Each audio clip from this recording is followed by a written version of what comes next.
Hey, hey, hey, beautiful beings. Welcome in. And today we have Reverend Arabella Marie with us. She is the host of the daily iHeart Radio podcast. This is Arabella, which explores the spiritual perspectives of sex and love.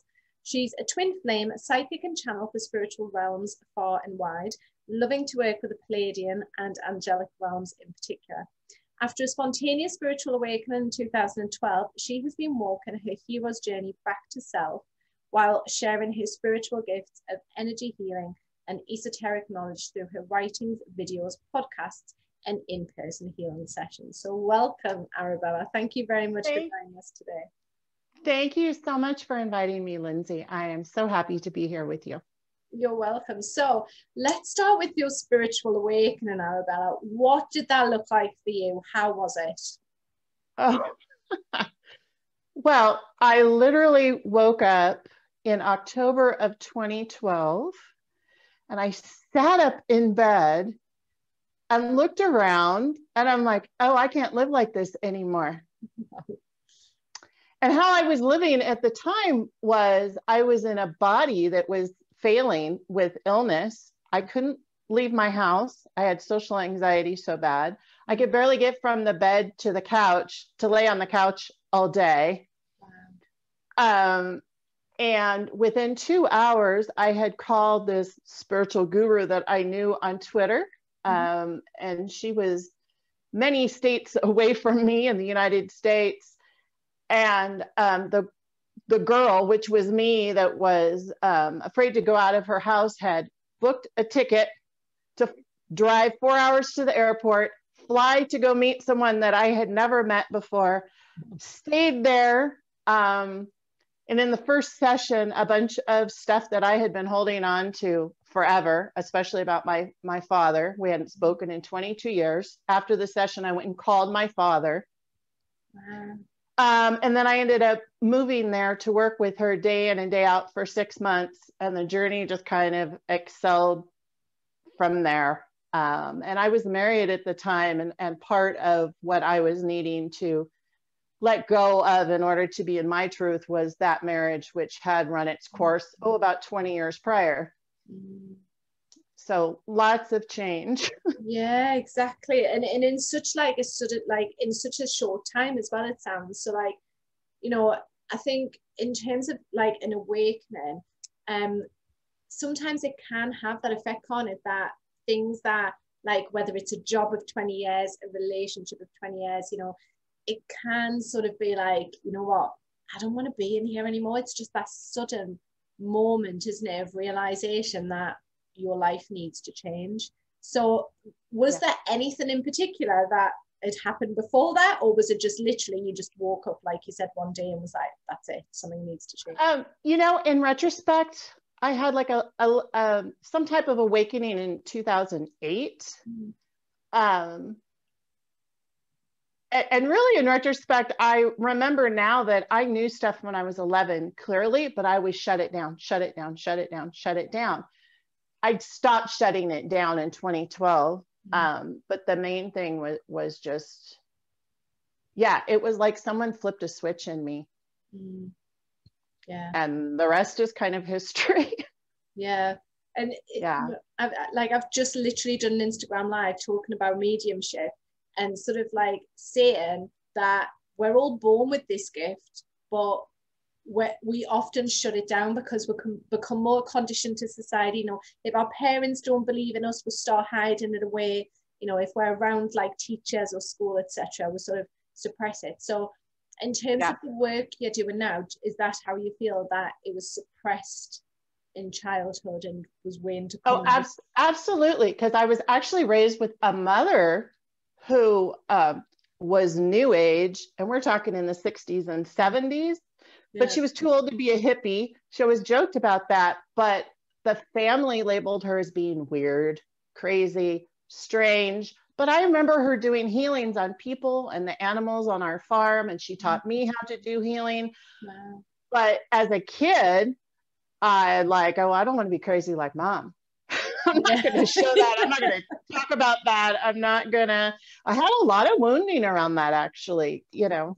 with doing my work. And then I've also discovered with doing past life regression work that, you know, I have lifetimes where I've been burned at the stake, you know, having people throw rocks at me and kill me, and all that came up. So I had a lot of stuff to work through in the last 8-9 years of revealing my truth. And there's more truth to be revealed always, which I think you don't always realize, do you, when you begin this journey, like how much stuff there is to unpackage. You think, oh, I'll just go through a Reiki session and then I'll be fine, or I'll just have this and I'll be fine.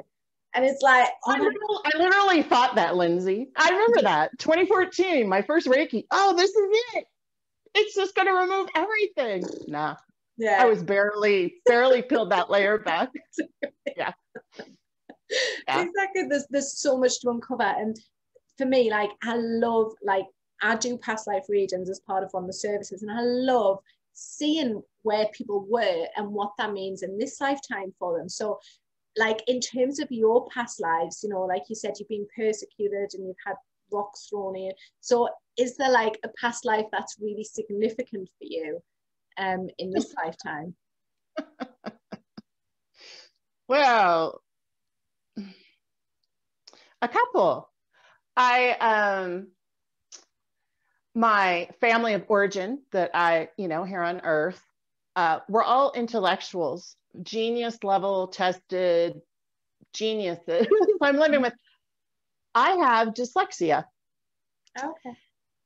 But back, because of my age, they weren't really diagnosing dyslexia or anything. And they were all extroverted, very larger than life personalities. And there was really, and then abuse happening at the same time. But it made me feel retarded. I never said that out loud. And I actually was on the honor roll at school, but I had to work so hard for everything that, you know, in life, and to get that grade. Yeah. That's so important in the earthly experience. And one of my first past life sessions was that I had been a retarded boy in the very last lifetime, mentally disabled, in a wheelchair, couldn't communicate. And I decided to come back. I guess part of my soul agreement was to make sure that I came back when I did, but there was only 14 years between the lifetimes. So I was carrying all of that. Interestingly enough, literally within, I don't know, 48 hours or something after that session of integrating, loving him, it's okay now, I got it.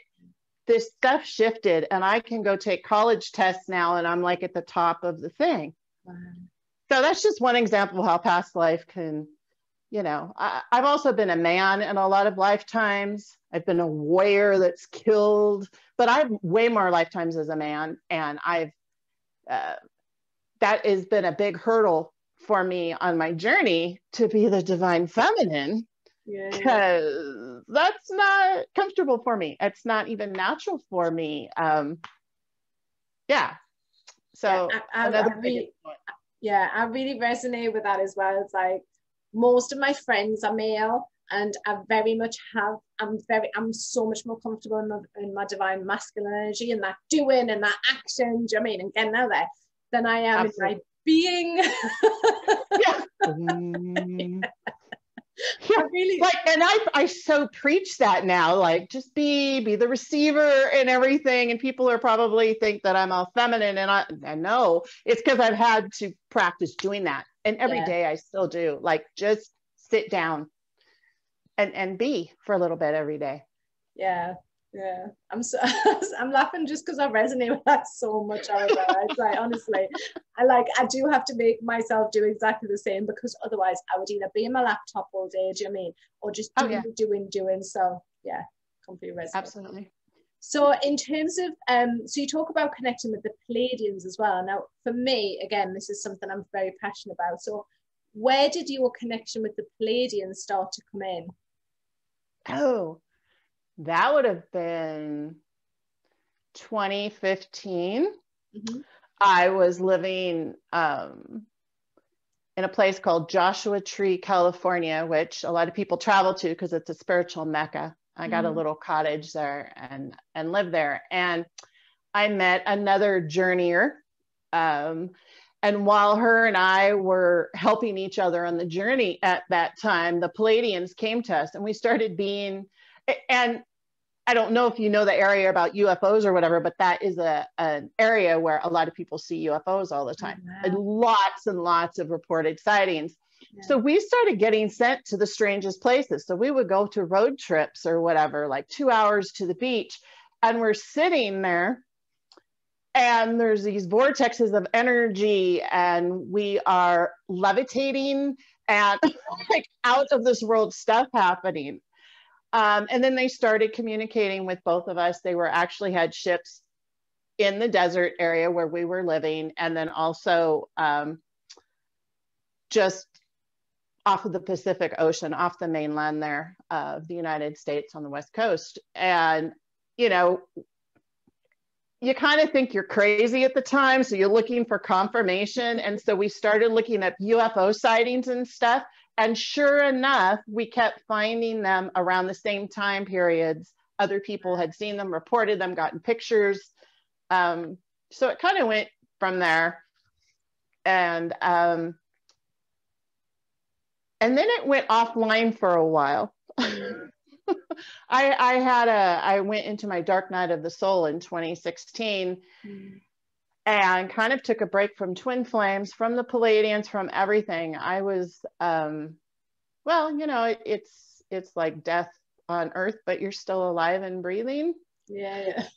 Being there twice and it's like, oh. Okay. Yeah. And like, I thought I'm out of it. And then it starts over again. There's other stuff there that, so, I was also doing sacred spirituality work back at that time too. And all of that just totally, no, you're ahead of the timeline, which some of us are at times. Yeah. And so now I'm back on the timeline and everything's lined up. And the Palladians are like, good job. You worked through all of that. Welcome back. So there you go. So you also mentioned twin flames. So this is how I think, I can't remember if that's, you know what, I can never remember how I end up connecting with people. I think I'd seen you on Twitter, you'd shared something, and I was like, oh, that looks interesting. And so I had a love reading done from yourself back in the middle of December, and I was just rereading it before the interview, and I'm just like, it's so apt, you know, and I want to ask you about how you do that as well. But first of all, let's talk about twin flames, because it seems as if since I first found out about them, it's as if like the internet's exploding with twin flame stuff at the minute. So, you know, and I feel as if there are some people out there who are like, oh, I remember twin flame, but it's not really the twin flame. So what to you, like, how did you come about this concept? How did you find out about twin flames initially? How did I find out initially? Well, I met this person.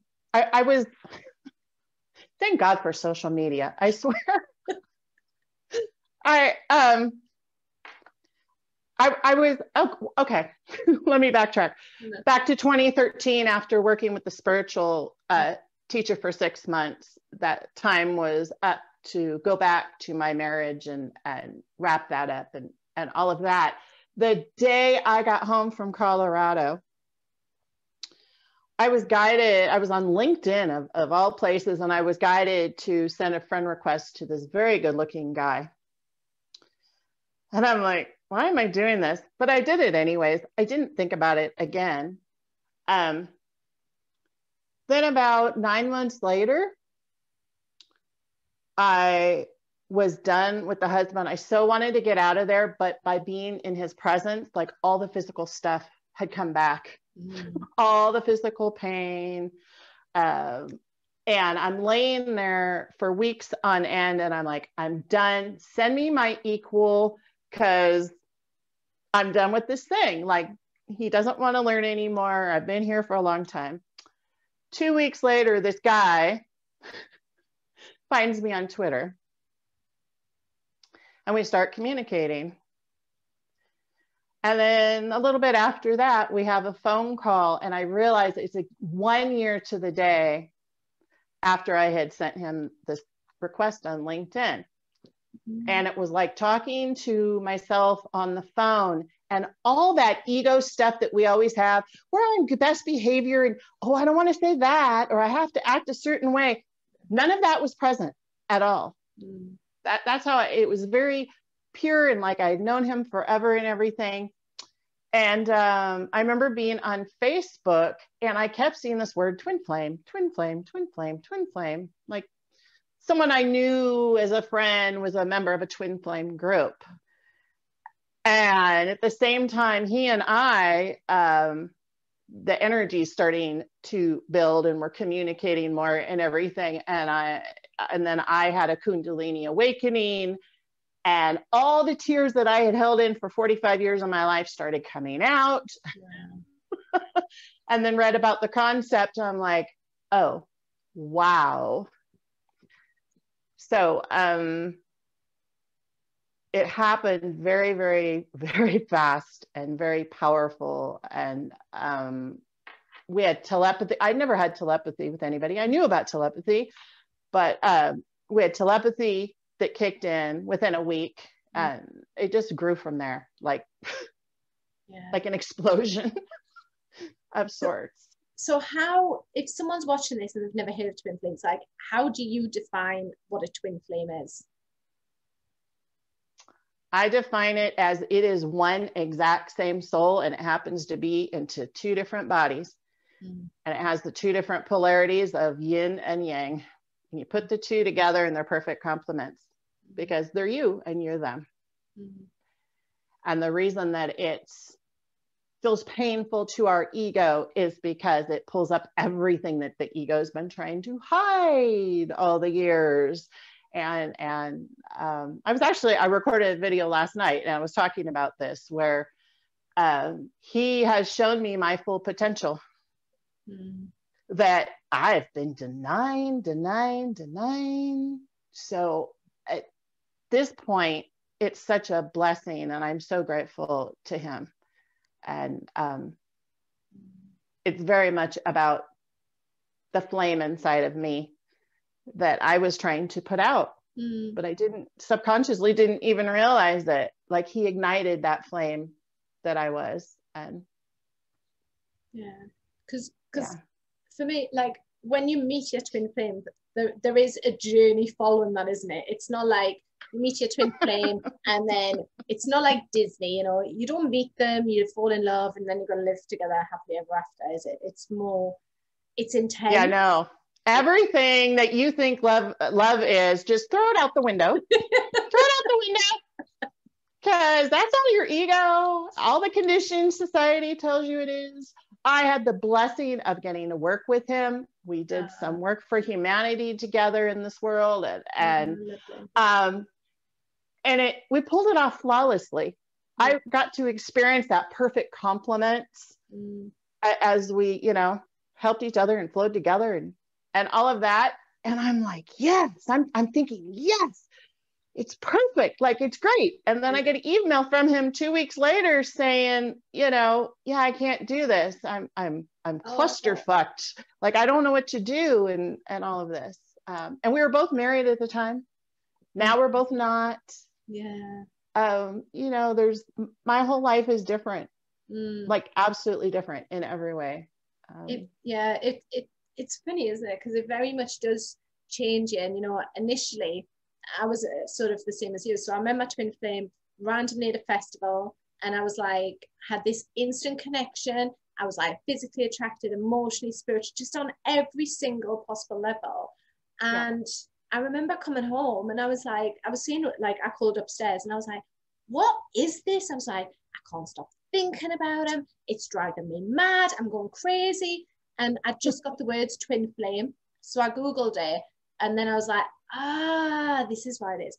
And, I've still had to go working through, like you said, all that ego stuff and getting rid of that obsession and everything else, and come to that place. I think for me, I'm very much at the minute, like, it's when I think towards sort of like the end of the journey, it's more about you learning to love yourself, like you said, Yeah. Jermaine. It's having that unconditional self-love, you know, as well as knowing that you love them as well unconditionally. Yeah. Does that make sense? I absolutely agree. Yes. Yeah. Yes. And I'm being guided that I can share this with you. I don't like really usually share it, but in the first week of the initial telephone contact, hearing his voice, I had this meditation, and it was out of this world technicolor, and it was like God's voice talking to me. And I saw these two green, think of like heart chakra, green radiating orbs. And it says, the two have been separate and now it's time to come together. And I could see them like coming together, and it was like an explosion kind of thing. And that was before I had even read the words twin flame or anything. Yeah. Something else on my journey is I constantly have been surrounded by twin flames. Like, I don't know, like I make friends with someone, like my Reiki healer, for instance. And I'm like, I told her I'm having this strange experience. She's like, oh, you're twin flames. My husband and I are twin flames. Would you like to come over to our house? And then I've always been supported. I don't know if that's I don't know, but I've just always been supported by other twin flames this whole time. Yeah. Or people that aren't twin flames, but instead of resisting it, learn about it and have been completely supportive. So I don't know if I'm unique in that or not, but because when I found out, I didn't know anyone else who was one. But since I started talking about it, then within a week, I had 3 clients who were like, I think I'm a twin flame. I'm a twin flame. I'm a twin flame. And I was like, oh, wow. And what I found really funny was that I was like mentoring them through their journey. But the stuff I was saying to them, I was like, I need to be saying to myself. I've had the same experience with that. Yeah. Yeah. And I love how the universe works that way. Yeah. Like, Exactly. you know, we all get to teach each other. Yeah. Something also that that a lot of people that, oh, I think I'm a twin flame, because they have that obsessive energy, something like that I've experienced is that we have this energetic connection from almost the get-go, which I've never had with anybody, just like vibrating inside of us. As time has gone on, it's moved from the root chakra, because we were sexually attracted to each other, the ego was, and now we're connected in higher heart. As time has gone on. So now I can feel his heartbeat, like literally. I can literally feel him cry. It comes through my eyes. Oh, wow. And those are things that like kind of confirm, yeah, this isn't a soulmate. Yeah. And it has exploded. Unfortunately, the words have been soiled or Beat around. yeah, but I had gotten a download last year about that. It's not necessarily a bad thing, because people are believing in love. Yeah. People are even if they aren't twins, they're looking into concepts outside of the ego meaning of love. And so that also actually helps raise the love quotient here for us in the collective. So it's a little crazy. I get a little ego doesn't like it. Like, I'm sorry, but you're not a twin flame. That's not what you're describing. You know, I get ego gets a little judgy at times about it. But really, if we're all exploring what real love is and can be, and was what I believe, you know, divinely designed to be, then that's not necessarily a bad thing. No, that's true. So what about, have you heard the term false twin flame? What do you make of that? Well, I kind of like hate all the labels, I'll just say. No, I don't like labels either. What do I think about that? What do I personally think about that? Hold on. I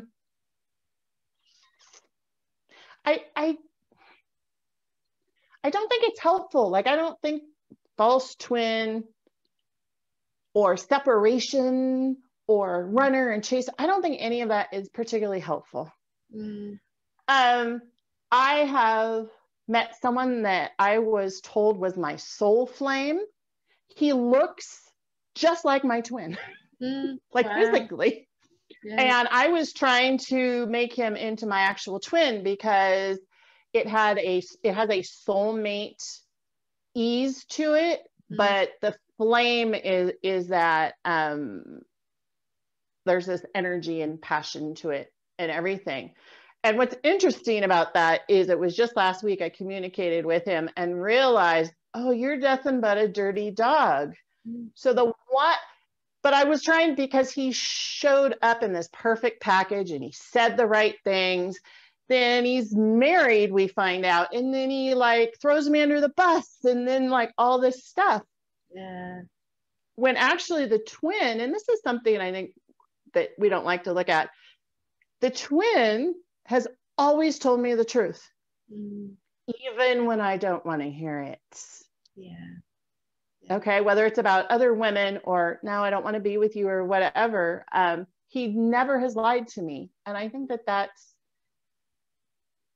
our ego really seeks to be loved and to try to shove somebody into that box of love. And I believe we're the key to it. Like self-love is how I've gotten to a state of harmony and bliss. Yeah.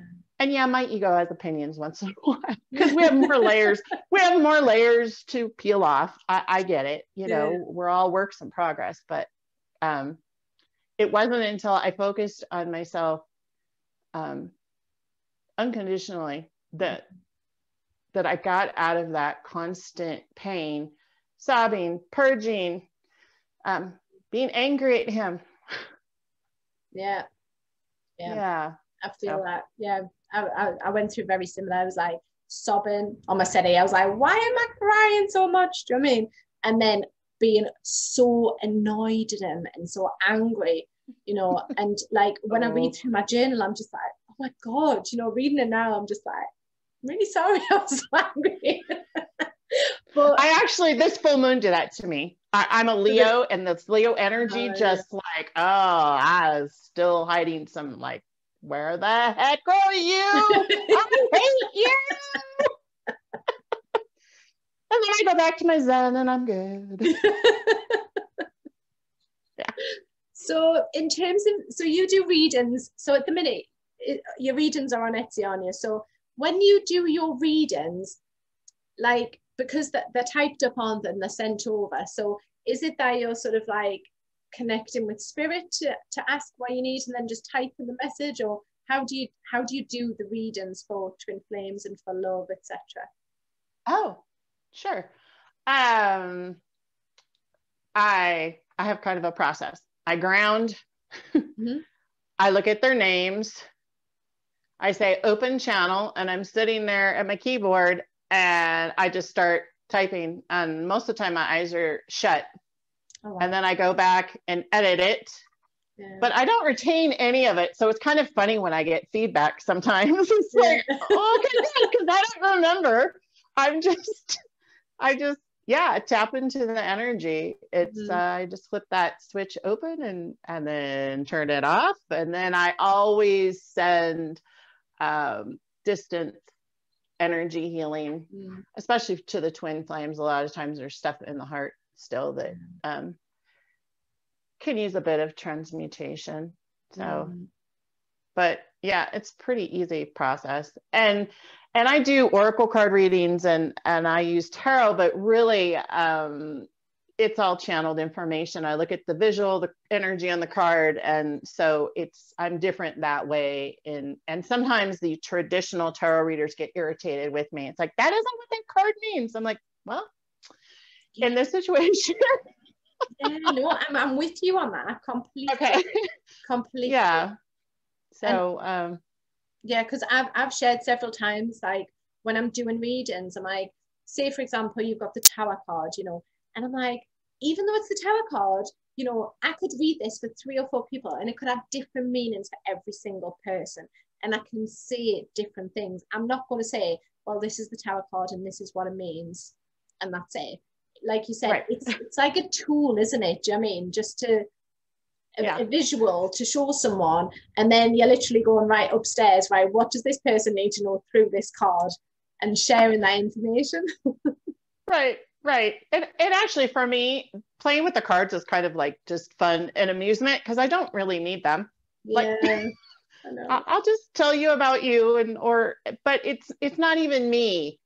I'm just the vessel. Yeah. And I'm very aware of that. I'm just the vessel, and I had to go through a period of time where, because I was doing a lot of twin flame stuff back in the day, early on. And I said, no, I've had enough. This person shattered my heart. Take me offline. And they actually took my wings away from me for a while. I was in a bad place, but where I needed to be. Yeah. I think when we can honor this crazy, strange journey and all the lessons and gifts that it actually provides us, we're just going to overall be a lot happier. Yeah. And yeah. So at the minute, like, I don't know about you guys over in America, but like in the UK, there are so many people who are struggling. So we've gone into third lockdown, I think it is now. And, you know, there are people out there who are struggling with their mental health. There's like, they don't feel like there's any hope. And they're just in that place, if you like, of darkness. So like, in terms of how you've gone through your journey and how you've been in those spaces of darkness, like, what advice would you have for people who are in that space right now?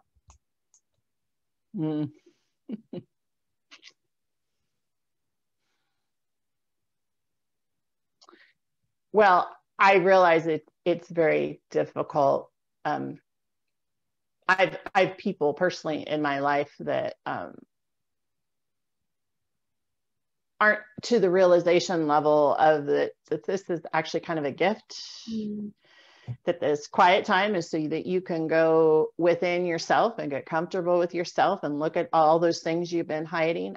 But it's painful. I don't know if it's painful. I think scary, because I have people like right in my own family that like are freaking out and are fear-based still. But at the same time, I'm noticing that they're starting to have new realizations. And so many in society are in that state where the seed is under the ground, but it doesn't realize that it's actually a great big oak tree. Yeah. You know, and so it's scary. And I know for me, being where I'm at and where a lot of society is at, I've really had to tap into on a new level of compassion and empathy and just holding that for society. And a lot of patience, because I'm working with a lot of people that are young enough to be my I realize my grandchild or my child, and they have all this new spiritual knowledge and they're really excited, but they have no clue why it's happening or what's happening, or so you got to have patience, a lot of patience too. And I pray a lot, Lindsay, for society and just wrapping everyone in love. I don't know if there's any good, like, I'm naturally an introvert. So when all of this happened last year in March, you know, hey, welcome to my world. Journaling, painting, finding all those hobbies that you've put aside, pull them back out and work on them and express yourself in new ways, because you have the time to, instead of being in that ego loop of the merry-go-round. I have to work 9 to 5. I have to do this. I have to do that. I have to take the kids here and there. And I mean, it's, for me, I really have looked at it as a gift. And I'm sure people have probably wanted to punch me in the face for that. What? No. Yeah. It's an interesting time we're living through and observing. No, definitely. It's I'm sort of, again, I'm of similar mind to yourself, you know, like I've started painting, which I never did before, and I'm writing more and channeling more, and just you know, being able to go out in nature, more, just everything's more. And, you know, our mornings are so much slower, which I love. It's not like, Oh, I right, love. kids, quick, get out of bed. You know, you need to go to school. It's like, we'll lie in bed sometimes till like 8:30, and it's just like, this is really nice. This is chilled, you know. Oh, I agree. And just much more laid back, I think, than what it was before. Everything felt quite rushed. Even though I felt I felt laid back, it still felt that bit rushed and a bit quick, really. So yeah, I think this has definitely given us this chance to slow down and to evaluate as well where we are currently in our lives and what our lives are actually about. What do we want from them? Like you said, you know, I keep saying, I'm like, who decided that people had to work Monday to Friday, 9 till 5, and they've got 2 days off? That's it, 2 days off. I'm like, why not switch it? Work 2 days, have 5 days off. Yes, yes, I'm totally with you. Yeah, let's switch it over. Yeah, it's you know, because of twin flames is all about opposites, yin yang, perspectives. You're the same coin with the opposite perspectives, but you're still the same coin. And so that normal chaotic energy that everyone is used to got to go, yeah, and experience that, and maybe have some seeds in them go, oh, maybe there is another way to live. Oh, yeah. So I love to look at the silver lining of things, and it's horrific that people have died. It's horrific that people are fearful, but at the same time, there's really, I think when we come out of this, the number of people that are awakened to a lot of new perspectives is going to be a beautiful thing overall. Yeah. But, you know, chaos always happens before great change. And I know that. So just going back to the twin flame. So if someone who's just another twin flame and is going through that whole roller coaster of emotions that you do when you first meet them, again, what advice would you give to someone, you know, on their twin flame journey? I always bring them back to themselves. The whole key, I believe the whole key from my experience is the sooner that you can focus on your self-love quotient, the better. Yeah. And doing your work. But, you know, it's a process. Every person's steps are not the same, but they're important for them. So if they can focus on themselves, the sooner they can focus on themselves, and getting out of that need to know, that ego has that need to know what's happening. Why is it happening? What is he doing? Where's he at? Why is he still married? Why hasn't he called me? Yeah. And for me, I had a great big shift when I started doing the Power of Now work by Eckhart Tolle. And I just found an audio on YouTube, and I would play it, looping it, kind of like white noise in the background. And I completely shifted out of watching all the readings, wondering what he's doing all the time, and started being able to shift into the present moment.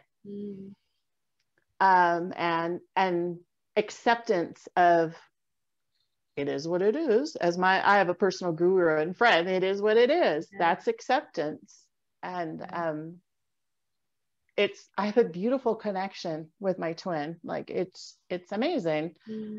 So yeah, focus on yourself and get present with yourself. That's something that I was very uncomfortable doing. Like I didn't want to meditate because I was uncomfortable being with myself. And how you love yourself is how the twin is going to reflect love back to you. And I've been seeing it and experiencing it firsthand as I go deeper and deeper into myself, loving, accepting. The love energy keeps developing deeper and deeper between us. And so. Do you think that twin flames are here then to teach people like unconditional self-love? What do you think twin flames are here to teach humanity as a whole? That question just came to me. Sorry, Arabella. Fantastic question. No, I love it. I love it. That's a fantastic question. In my opinion, there's a lot of opinions. Yeah. In my opinion, and what I've experienced and what feels true to me is that we're here to love the love vibration on Earth, which helps the collective consciousness and the whole universe. And you know, for me, we have similar journeys. Like twins have, there's a similar kind of thing, but we're all unique. For me and my twin, we're here to help humans understand sex and love from the higher perspective, not the ego perspective, not the romanticized, codependent. So that is the unconditional love. And to bring all of that from above to below, whether we're together or not. And a lot of, you know, the ego wants you to be together in proximity, but the soul, like your one soul, he's right here next to me while I'm talking to you. Yeah. He's a fantastic communicator. So I actually tap into my divine masculine when I'm going to do an interview or something, which I found out is like twin flame teamwork. And when you can start using the energies, it's kind of fun. Kind of fun. Yeah. So I think we're here to change the templates of love, what love is really. Yeah. So if someone's watching this and is like, well, I haven't met my twin flame yet, you know, how do I know if my twin flame's out there? Am I meant to be a twin flame? You know, what if someone like, because not everyone's destined to meet their twin flame, are they, in this lifetime? It's not like it's not a goal to work towards in terms of love, is it? No, it's not. It's not. It's one of those, sorry, I'm just like, I know those people that you're talking about, and I see that online, and my ego is just like, oh, such ridiculousness. You know, what's meant to be just comes in. You can't like search for it. Yeah. And I don't know how you believe. I don't believe that everyone has a twin flame. I think that there's a group of us that's a very small percentage of society that are actual physical form incarnated twin flames. That's my belief.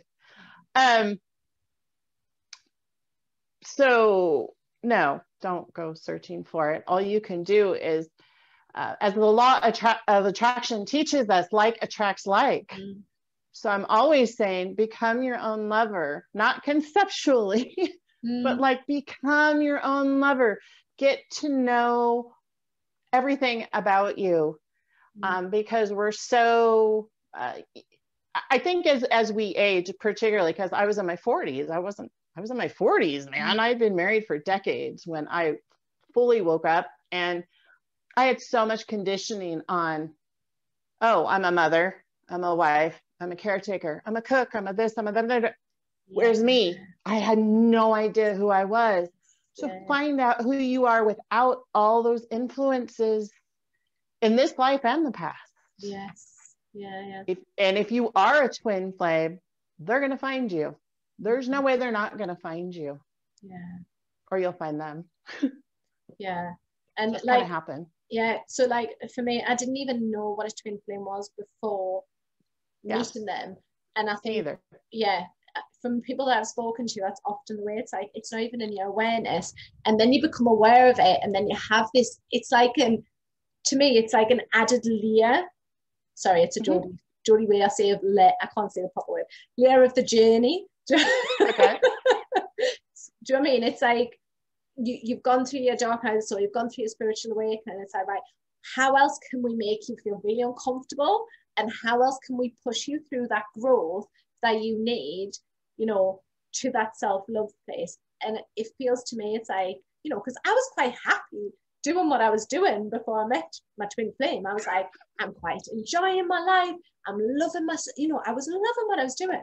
And then it was like, just something just hit. And I was just like, oh, what is this?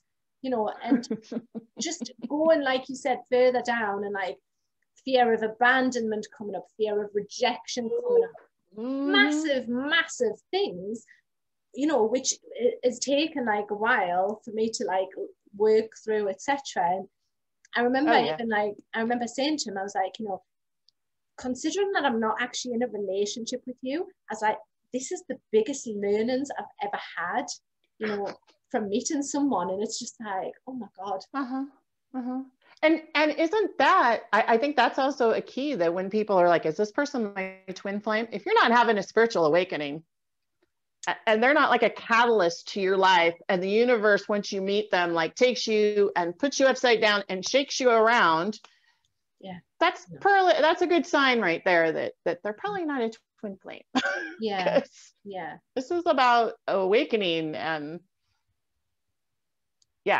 enormous transformation. Definitely.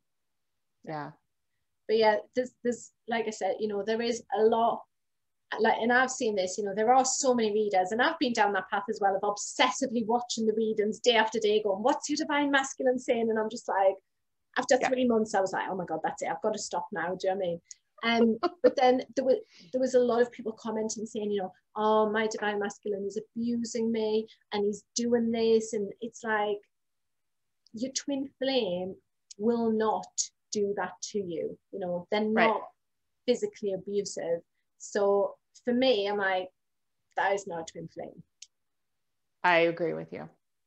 There's I was actually just talking to someone about that, and she was completely describing a narcissist, but she needed to, you know, and that connection too, some people label it false twin. That connection too is important, because she finally realized, oh, I don't have to accept this behavior. As soon as she had that clear realization, she could let him go, and then someone else came in that was not a narcissist. So I really would love to see us honor all of the connections, whatever the label they are. And when you were talking about your twin, I was thinking, I don't think I've ever shared that. I remember writing him very early on, and I'm like, I love you so much.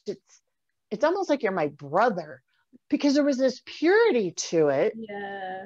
That I couldn't explain, but at the same time, I was really sexually attracted to him. And that's something too, myself and several of other women I've talked to, we were married when we met them, and we kind of felt like our sexual desire switch had been turned off. And then you meet them and it's like, oh, I'm alive again. So that's kind of cool. It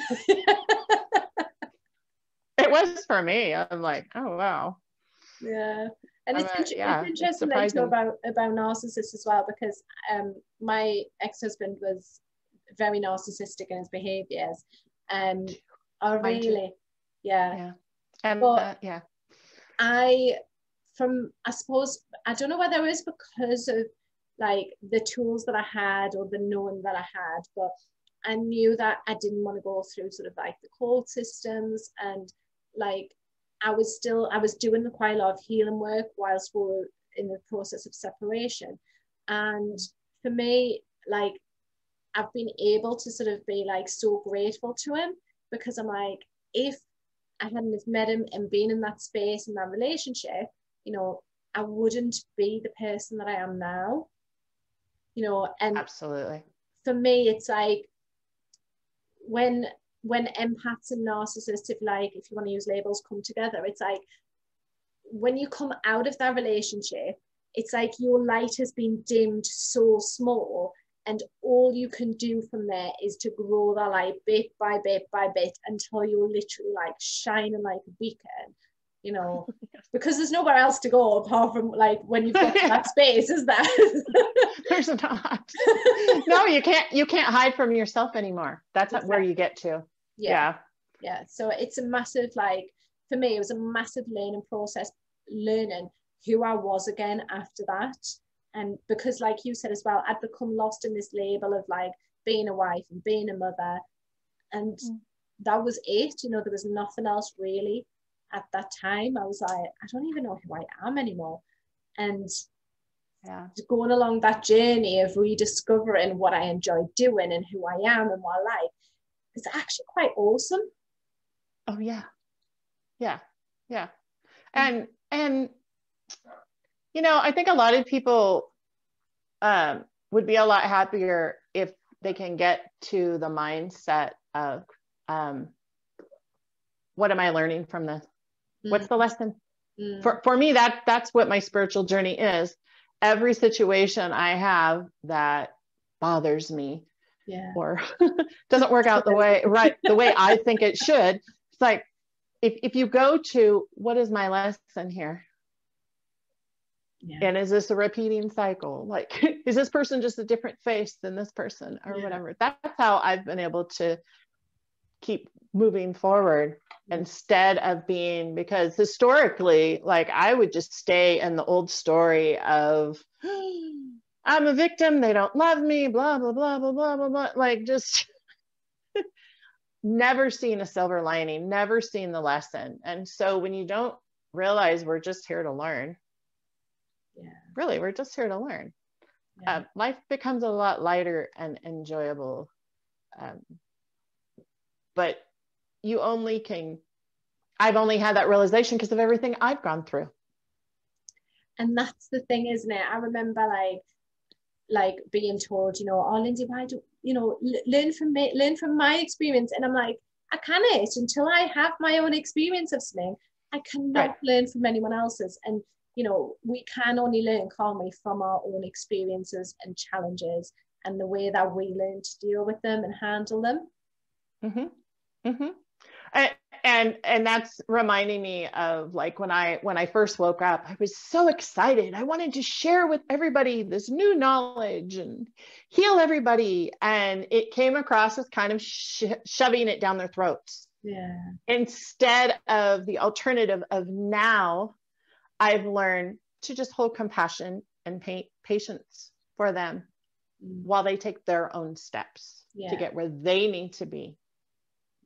And I'm a lifelong gardener. And so I always see my spiritual teaching, or whatever label you want to put on it, as I'm just planting seeds. I'm just a gardener, and you can water them, you can fertilize them, or you can, like, take it and flick it over there, and I'm not attached to what you do with it. That's a lovely way of looking at it. I like that. So before we finish for today, Arabella, I've loved talking to you, and I was so want to talk to you again. But before we finish, is there any sort of words of wisdom that sort of come to mind in terms of, like, for anyone who's watching this now, just in terms of their journey or whatever comes? You are the love. And when you realize you are the love, your whole life is just going to blossom in every way possible. You were divinely designed to be the whole package, and you have no needs. Like, you were created with all of the love, all the creativity, just everything inside of you. And when you focus on, as I said earlier, diving deep into yourself to discover that the truth is you're already whole, you're already complete, you were already the love, the harmony and bliss that your life, that you're going to experience day in and day out.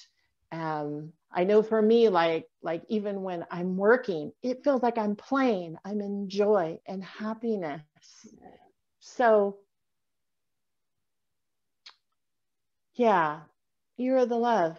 And keep reminding yourself of that every day, whether it's through affirmations, meditation, being around high vibrational beings that are respectful and loving and kind and compassionate to you. And then you taking those same qualities and giving them to yourself. We so often are not compassionate with ourselves. And just keep walking. You don't have to know where that pot of gold is hiding. You're just going to wake up one day after taking all these steps and be like, oh, life is so beautiful right here and right now. So keep going. I love that. Thank you very much, Arabella. So if anybody wants to come and find you or follow you, where are the best places to find you at the minute? I'll put all the links in the description below as well. So. Oh, fantastic. Well, I am on Twitter like almost every single day. I do free readings on there, quotes. It'll have the links to, I have both a daily podcast, and then I also have special guests, episodes and stuff and videos. So all of that's on Twitter. You can book readings on my Etsy store, usually 24 to 48 hours turnaround. And the love letters like you ordered are my number one seller. I'm on Pinterest and Instagram, and I actually got rid of Facebook this year. I'm glad I got rid of it, and I saw your video about that guidance, and I got rid of it, and my subscribers on the other channels are all going up after getting rid of the energy of Facebook. It's interesting times. It is. So yeah, I love, I get comments on my YouTube videos. I love to answer questions. I'll make videos about them and whatever. So I love interacting with the audience. Fabulous, fabulous. Very well. Like I said, I'll put all the links in the description box below. So if people want to come and find you and follow you, they can do. So thank you so much, Arabella, for your time. I've loved this. I don't think I've ever laughed so much through an interview, but I've really enjoyed speaking with you, because nearly everything you've said is like, for me, it's completely resonated. So thank you so much. Well, thank you for the invitation. It has been my joy to be here with you, Lindsay. Thank you so much. Thank you, lovely.